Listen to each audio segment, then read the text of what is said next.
Olá, como é que vai? Passando por aqui para trazer uma palavra de edificação para o teu coração. Por esses dias eu estava falando na igreja sobre relacionamento. E nós estamos cercados de pessoas ao nosso redor, em primeira instância aqui bem próximo à família, amigos, no trabalho, na escola, vizinhos. E relacionamento é um negócio que nós temos que investir em relacionamentos. E quando nós olhamos para a Bíblia Sagrada, nós encontramos alguns tipos de relacionamento. E esse primeiro relacionamento com Deus, nós conhecemos o texto que diz: amarás o Senhor teu Deus de todo o teu coração, de toda a tua força, de todo o teu entendimento, e ao teu próximo como a ti mesmo. Então veja a dimensão de relacionamento que Deus quer que a gente tenha com Ele e com o nosso próximo, as pessoas que estão ao nosso redor e as pessoas que Deus for colocando em nossa vida.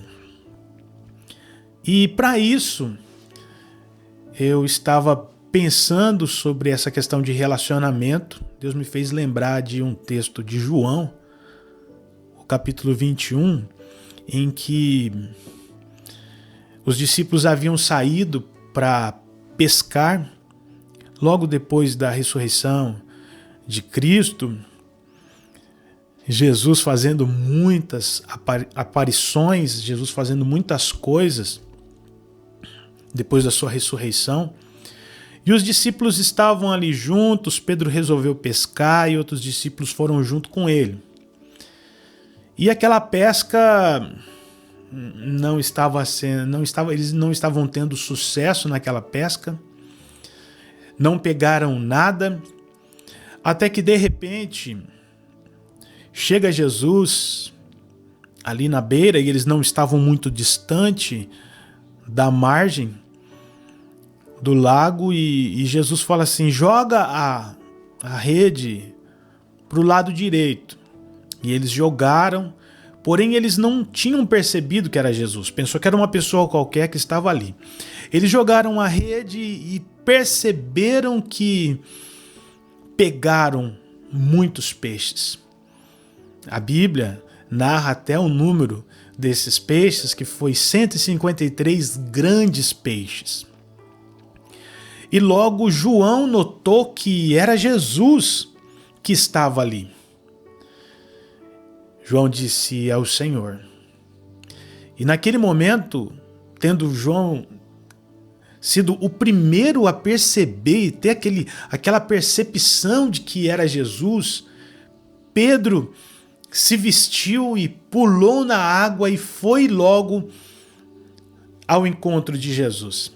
Eu acho muito interessante que nos relacionamentos, em situações da vida, existem pessoas que percebem primeiro e existem aquelas, mediante a percepção dos outros, são os primeiros a agir.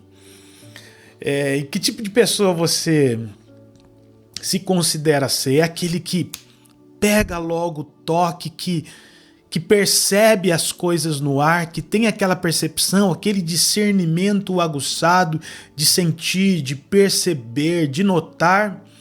Ou você é aquele que, mediante a percepção, mediante o toque de alguém, é aquele que toma a iniciativa primeiro?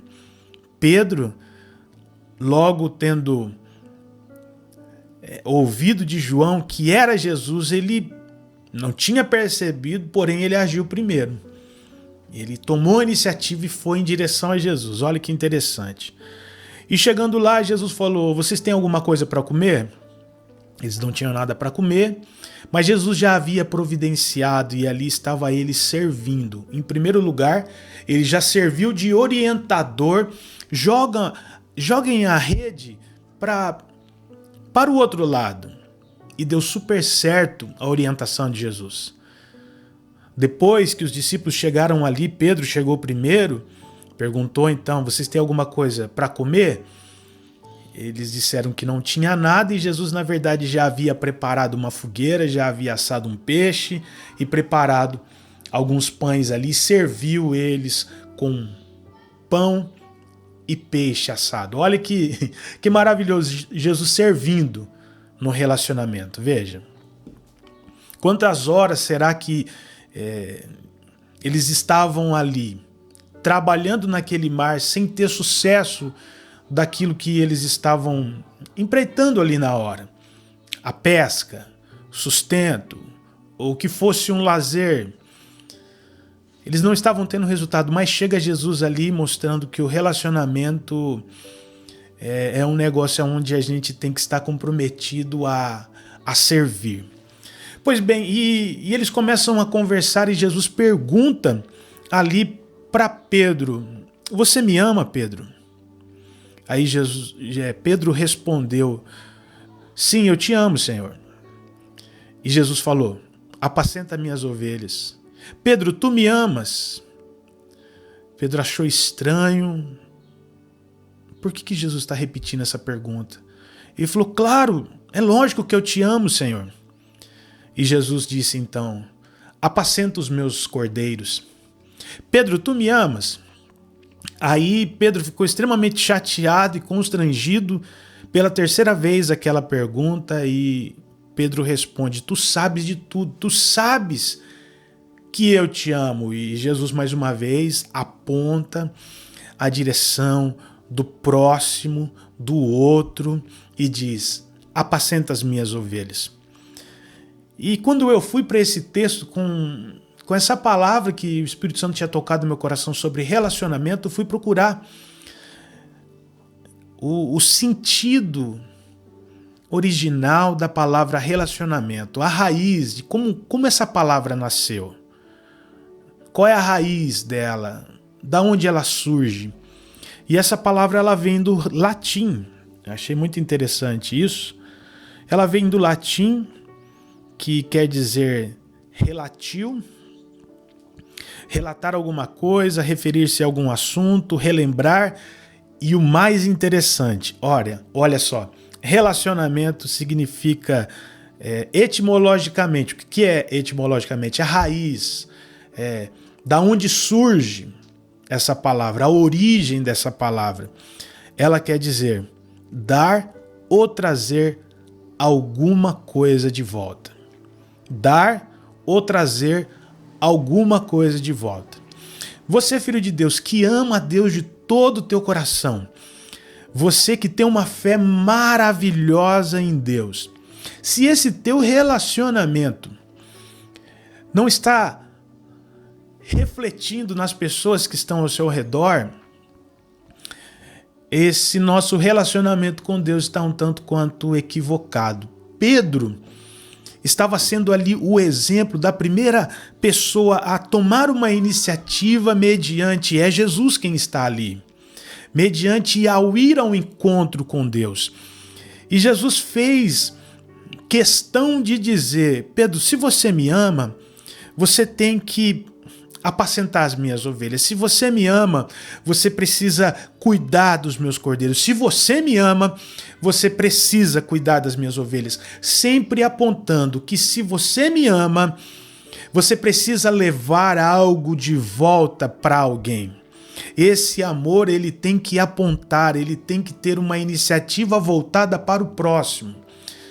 E essa iniciativa voltada para o próximo é relacionamento, é amizade, é estar junto, é investir tempo nas pessoas que Deus coloca ao nosso redor. E investir tempo em que sentido? Investir tempo em relacionamento. E o que é relacionamento? É dar risada, é comer alguma coisa junto, é passear, fazer um treino, é conversar, mandar mensagens. Mais do que isso, ela tem que ter um propósito. E esse propósito, às vezes, ele flui naturalmente. E é interessante a gente pensar e importante a gente pensar que o nosso relacionamento tem que levar algo de volta para a pessoa. E é interessante quando a gente... É uma ideia até equivocada. A gente tem que se relacionar sem esperar nada em troca. A raiz da palavra relacionamento não tem nada a ver com isso, muito pelo contrário. É uma troca. É uma troca. Desinteressada, mas é uma troca. Não há um interesse vulgar, o interesse no que diz respeito à forma pejorativa da ideia, mas é sim um interesse de troca, porque relacionamentos enriquecem. Relacionamentos sadios, lógico, pautado em muitas questões e em princípios, relacionamentos enriquecem, bons relacionamentos enriquece, relacionamentos traz cura, traz esperança. E se nós temos relacionamento com Deus, se nós de fato amamos a Deus de todo o nosso coração, de todo o nosso entendimento, de toda a nossa força, eu preciso canalizar, eu preciso apontar isso para algum lugar, para minha família, sim, para os meus amigos, para os meus vizinhos, para os meus companheiros de trabalho, de escola, na minha igreja, nas pessoas que estão as pessoas que estão ao seu redor. Relacionamento é levar, é trazer, é dar algo de volta. Então, veja bem, você já parou para pensar que relacionamento é de fato você, filho de Deus, ser um instrumento, sim, um instrumento de Deus para trazer resposta, para levar resposta para as pessoas que estão ao seu redor, para as pessoas que você se relaciona. Seja essa resposta de Deus, seja essa restituição de Deus para a vida das pessoas que você se relaciona. Você ama a Deus? Você ama a Deus? Então apacenta essas ovelhas. Seja essa pessoa que realmente faz com que o seu relacionamento com Deus tenha propósito de resposta em outros relacionamentos. Família, amigos, trabalho e escola. Deus abençoe muito a sua vida. Seja esse canal, seja esse portador de restauração, de alegria, de paz, de amor, de cumplicidade. Deus abençoe sua vida. Tamo junto.